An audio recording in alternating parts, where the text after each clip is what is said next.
April 5, 1945, the rain hammered relentlessly against the window panes at Hiyoshi, where Admiral Somu Toyoda's combined fleet headquarters stood silent and grave.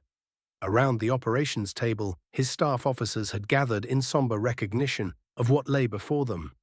The dispatch from Imperial General Headquarters carried words that cut through every officer in the room like a blade. Operation Tengo. It meant one thing and one thing only. The Surface Special Attack Force would sortie for Okinawa. The mission was brutally simple, yet impossibly desperate. They would beach the mighty Yamato and fight as a stationary fortress until she was destroyed.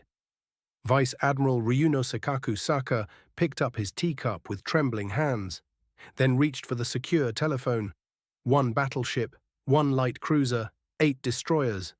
These vessels would face the entire American Fifth Fleet. The USS Bunker Hill, the USS Enterprise, the USS Essex. What weighed heavily on the officers' minds was a reality none dared speak aloud.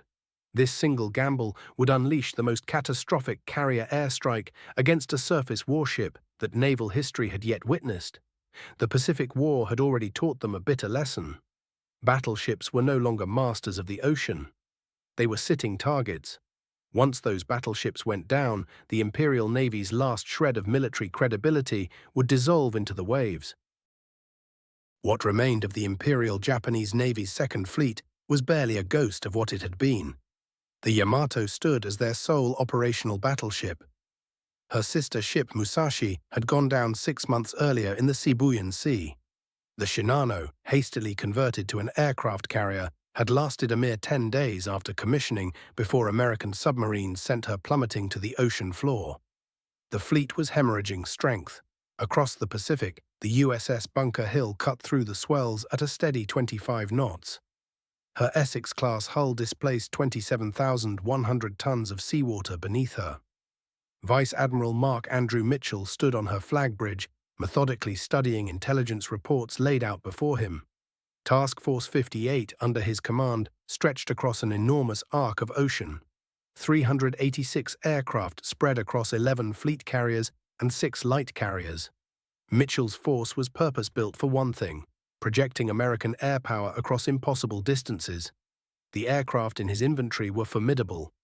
F-6F Hellcats provided fighter cover. SB-2C Helldiver dive bombers attacked from altitude. And mounted in the bomb bays of TBF Avengers sat the weapon that would write history, the Mark 13 aerial torpedo. American engineers had refined this torpedo through 3 years of brutal combat.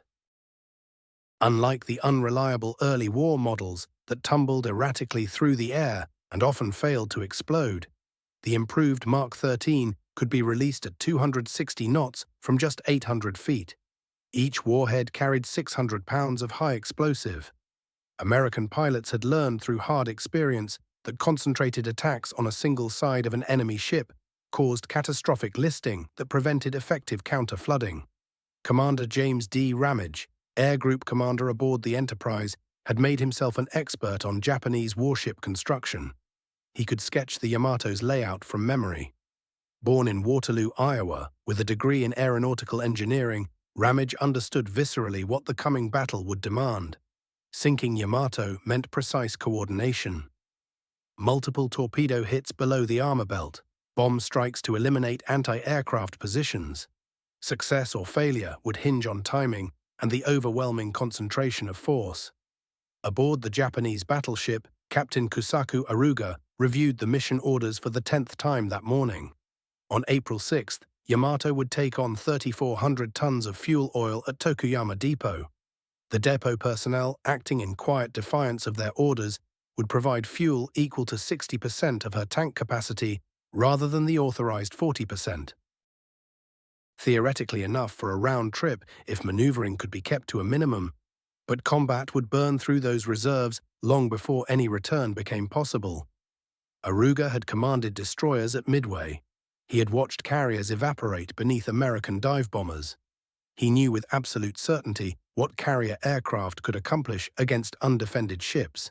Yamato displaced 72,900 tons when fully loaded. 12 oil-fired boilers drove 4 steam turbines. Her crew of 3,332 men had endured air attacks at Leyte Gulf, submarine encounters in the Philippine Sea, and near misses during the March raids on Kure. Yet despite her massive armor and destructive firepower, one vulnerability had remained unchanged since Pearl Harbor struck: concentrated air attack from multiple directions happening simultaneously. The American carriers steamed in 3 task groups toward the intercept position. Task Group 58.1 to the north, Task Group 58.3 to the east, Task Group 58.4 racing to join them after completing refueling operations. Search aircraft launched from each carrier in expanding box patterns, fanning out across the sky. Radar operators worked 4-hour shifts, their screens glowing with false returns, bouncing off wave tops and rain showers. Aircraft Coordinator Lieutenant Commander Joseph Taylor had been vectoring fighters for 20 months across the Pacific. His hands moved with practiced automation across the radio controls, managing the intricate aerial ballet. Launch cycles repeated every 90 minutes. Combat air patrols held position at 3 different altitudes. Strike groups formed up at predetermined coordinates. Weather conditions were deteriorating rapidly. Cloud base descended to 3,000 feet. Rain squalls moved through the area unpredictably. Visibility fluctuated between 2 and 10 miles. On April 6, 1945, at 1520 hours, the Yamato Task Force departed Tokuyama Harbor. 10 ships in formation, with the light cruiser Yajagi leading, followed by destroyers, with Yamato bringing up the rear. The Emperor himself had posed a pointed question to his naval commanders. What about the Navy? What were they doing to help defend Okinawa? This mission represented the Navy's answer, a demonstration of loyalty that everyone recognized as hopeless. Vice Admiral Seiichi Ito, commanding the Second Fleet from Yamato's bridge, had initially refused the order. Only when told the Emperor himself expected action did he accept his fate. As the task force transited Bungo Strait, the narrow passage separating Kyushu from Shikoku, 2 American submarines already waited in ambush. USS Threadfin, commanded by Commander John Joseph Foote, detected the Japanese force on radar at approximately 1745 hours. 10 contacts in formation, moving at 22 knots, course 240 degrees. Foote surfaced briefly to transmit his contact report in clear language, knowing the Japanese would intercept it but prioritizing speed over secrecy. USS Hackleback, positioned further south, took over surveillance as the Japanese force entered the East China Sea. Commander Frederick Edward Janney tracked them through the darkness, transmitting 4 detailed position reports despite aggressive screening from Japanese destroyers. As dawn broke on April 7th, conditions worsened further. Cloud cover descended to 1,500 feet. Visibility dropped to 5 miles in persistent rain. 6 Zero fighters from Kyushu arrived at 0600 to provide air cover as promised. They would remain until 1000 hours, exactly 4 hours of minimal protection. The fighters orbited at 15,000 feet above the cloud layer, essentially powerless against low-level torpedo attacks that would come from beneath the clouds. Admiral Spruance, commanding the Fifth Fleet, had ordered his battleships to prepare for surface engagement. 6 modern battleships armed with radar-directed 16-inch guns against 1 Japanese battleship already running low on fuel. But Vice Admiral Mitchell had different plans entirely. At 0800, without waiting for Spruance's approval, he ordered his carriers to launch strikes. At 0657 on April 7th, the destroyer Asashimo signaled engine trouble and began falling behind the formation. Captain Hisao Kotaki, commanding Destroyer Division 21 aboard Asashimo, ordered emergency repairs, but the damage exceeded what could be corrected at sea. The destroyer fell steadily astern as the task force pressed onward toward Okinawa. Task Groups 58.1 and 58.3 began launching at 100 hours. The strike package was colossal: 132 fighters, 50 dive bombers, 98 torpedo planes, aircraft from 11 carriers converging on a single target. Fighters would strike first to suppress anti-aircraft fire. Dive bombers would attack from multiple directions to fragment the defensive response. Torpedo bombers would coordinate their runs to concentrate hits on the same side of the target. PBM Mariner flying boats maintained constant contact, circling just outside gun range, radioing continuous position updates. At 12:20, Yamato's lookout spotted the first wave. Dark specks emerging from clouds, growing larger, multiplying in number. Anti-aircraft guns elevated, tracking the targets, waiting for the order to open fire. At 12:32, Yamato's main battery erupted. 9 18-inch guns fired Sanshiki anti-aircraft shells. 3,200-pound projectiles that detonated in the air, scattering thousands of incendiary fragments. The shells exploded at preset distances, easily avoided by pilots who simply altered altitude. The massive guns could manage only 1 round per minute in the anti-aircraft role. American aircraft were making attack runs every few seconds. The first coordinated assault came at 12:35. Aircraft from USS Bennington and USS Hornet split into multiple groups.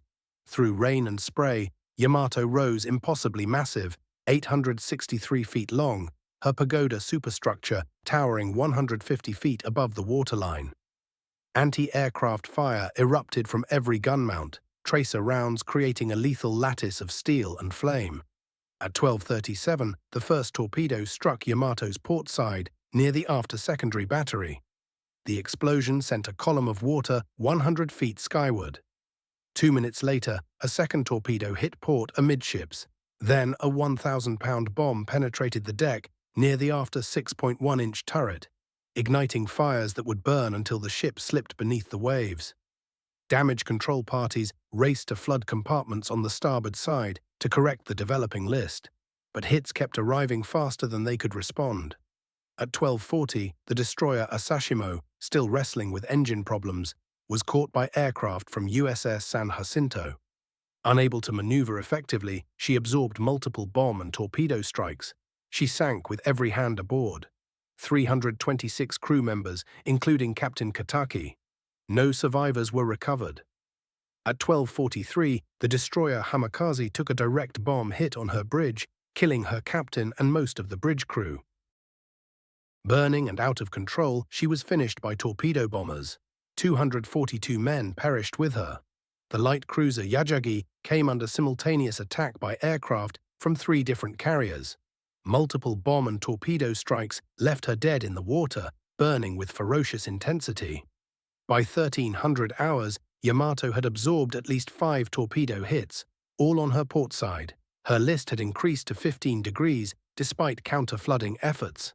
Speed had dropped to 18 knots. The second wave was already assembling. 100 fresh aircraft from task groups 58.1 and 58.3.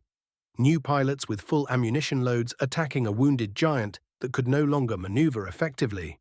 The torpedo bombers coordinated their assault with practiced precision. 3 divisions approached from different bearings, all targeting the port side. At 13:42, 3 additional torpedoes struck port side. The mighty warship's angle kept getting worse. Water poured relentlessly through shattered hatches, flowing into compartments that were supposed to stay bone dry. The damage control officer brought grim news to Captain Iruga. The flooding couldn't be stopped anymore. Every void space on the starboard side was already submerged. Vice Admiral Eto stared at the numbers and accepted what they meant. At 13:50, he gave the order that nobody wanted to hear. Operation Tengo was being called off. Signal flags climbed the masts, telling the destroyers still afloat to focus on one thing, pulling survivors from the water. But Yamato's radio equipment was gone, destroyed in the firestorm. The only way to talk to the rest of the fleet was through visual signals, trying to make messages visible through the thick smoke and sea spray. At 14:02, Captain Iruga made the announcement that would seal the battleship's fate. Abandon ship, but the deck was already tilting toward 30 degrees.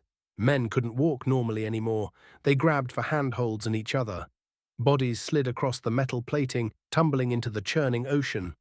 Down in the bowels of the ship, sailors faced a different horror. Hatches got stuck, water blocked passages. Some men would never see daylight again. On the bridge, an officer carefully removed something precious. The Emperor's portrait. He handed it to a younger officer. "Survive," he said. "That was the order. Save this." Executive Officer Captain Jiro Nomura stepped toward Iruga, trying one more time. "Please, sir, leave the bridge. Get to safety." Iruga refused. He had made his choice long before this moment arrived. The captain took a rope and lashed himself to the compass binnacle. He would go down with his ship. Vice Admiral Erto walked to his cabin and closed the door. No amount of pleading would change his mind. At 14:07, another torpedo struck the starboard side. The only hit that section would take all day. But Yamato was already past the point where one more torpedo mattered. Her list had climbed beyond 35 degrees. Men were leaping from the high side now, falling 60 feet or more, their bodies crashing into the dark water below. The massive gun turrets, each one weighing 2,774 tons, started to tear loose from their mountings. Metal screamed against metal. At 14:14, Yamato reached her final angle. 90 degrees. She was completely on her side now, still moving forward through the water at several knots, a dying whale pushing forward on momentum alone. Inside her hull, hundreds of men were trapped. Compartments that had been designed for living had become tombs. At 14:17, everything changed. The forward magazine detonated. The explosion lit up the sky so bright that men 160 kilometers away in Kyushu could see it happening. A mushroom cloud climbed into the air, 20,000 feet high, punching through the clouds like a fist through paper. The blast wave was so powerful it knocked American aircraft sideways. Some planes took damage from the force alone. When the smoke finally cleared, when it drifted away enough for men to see, Yamato was simply gone. Just debris, just oil slicks marking the spot where she had been. Out of 3,332 sailors aboard, only 276 made it out alive.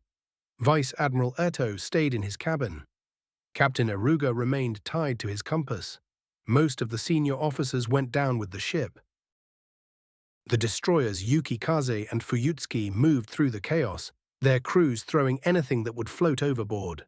Planks, boxes, anything. The destroyer Kasumi was too damaged. Her bow had been blown clean off. Fuyutsuki fired torpedoes to put her out of her misery. Isokaze burned helplessly in the water. She met the same fate. The light cruiser Yahagi sank at 14:05. She had fought magnificently, standing against impossible odds. The numbers told a devastating story. 6 of 10 ships went to the bottom. Approximately 4,137 Japanese sailors were dead. On the American side, 10 aircraft and 12 aircrew. In just 2 hours, carrier aviation had accomplished what a battleship battle might take a full day to achieve, if it could be achieved at all. Task Force 58 had demonstrated something crucial. Carrier warfare had matured. It wasn't luck or accident. The strikes came from multiple carriers in perfect coordination. The attacks were concentrated enough to overwhelm any defense. The targeting was precise, hitting one side of the ship methodically until it couldn't stay afloat. American naval aviation had reached its peak performance. 3.5 years after Pearl Harbor, everything the air power advocates had predicted had come true in the most dramatic way imaginable. The impact on Japan's navy went far beyond losing a ship. Yamato was never just a ship, she was Japan itself. The name meant the ancient poetic heart of the nation. Losing her meant more than military defeat. It meant something spiritual had broken. Admiral Toyoda would later write that Operation Tengo's failure marked the true end of the Imperial Navy as an effective fighting force.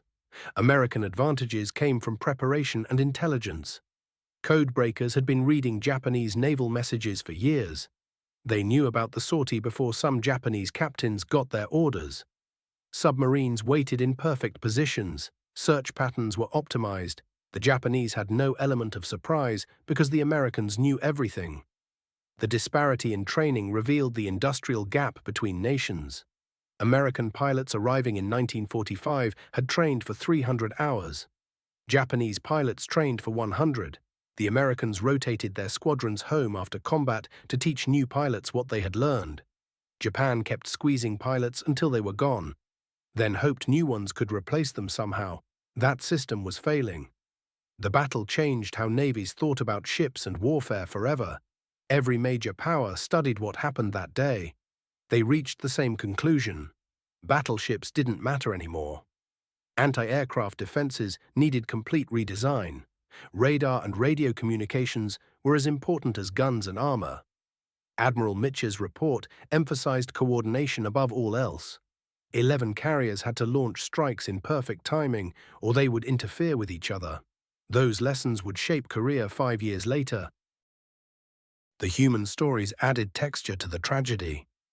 Ensign Matsuri Yoshida, one of the few bridge officers who lived, would write about watching American pilots fly through the anti-aircraft fire. Their courage matched any samurai's.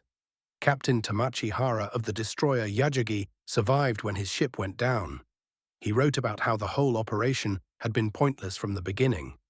The strategic consequences reached far beyond just this one battle. Okinawa's defenders wouldn't get naval support. American forces could land without that threat. The casualties at Okinawa climbed above 50,000. If Yamato had broken through, how many more would have died? Planners working on the invasion of Japan itself looked at what had happened and asked themselves hard questions. Would Japan really throw away its last battleship, knowing it would fail?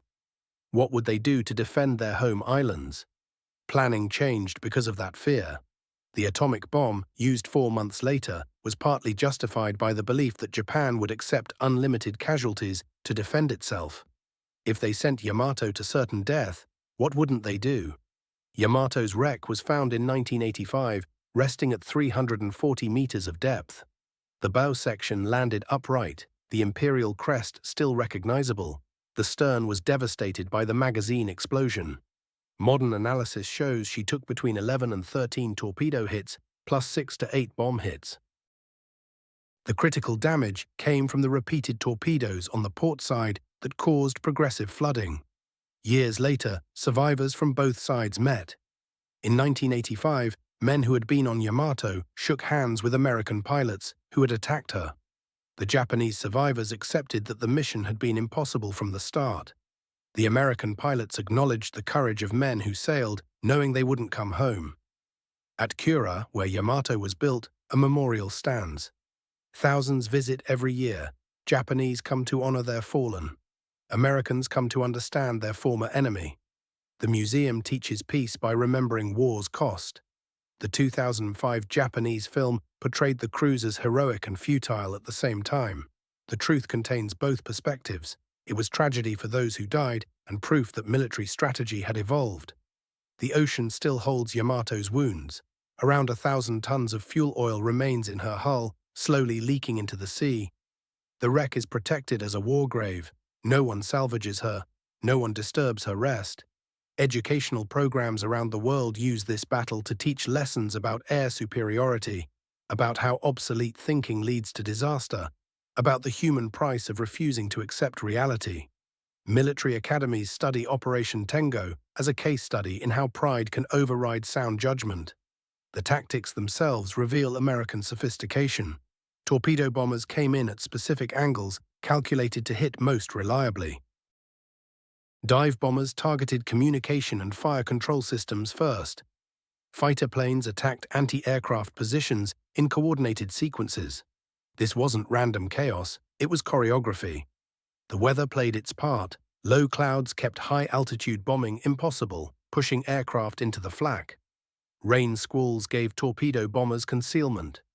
Rough seas made ships' repairs almost impossible. Communication failures crippled Japanese ability to respond. Yamato's antennas went down early. Flag signals vanished in smoke. Without the ability to coordinate, organized defense fell apart quickly. The leaders made different choices based on who they were. Micha acted boldly, launching strikes without waiting for explicit permission. Ito followed orders even with private doubts. Iruga did his duty without hesitation. Each decision rippled through the battle. In the East China Sea's depths now, Yamato rests in pieces. Her great guns are silent. Her crew remains entombed within steel. The battle belongs to history, but its lessons remain fresh. Technology determined what was possible. Courage couldn't overcome the material advantage. Pride led to the end. Yamato's destruction marked more than just the end of the battleship era. It marked the beginning of understanding war's true nature. Operation Tengo failed tactically but succeeded in showing the futility of fighting with obsolete ideas.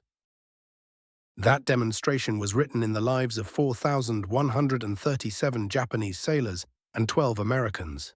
It stands as Yamato's final message to humanity, a warning about war's cost that echoes across decades into our own time.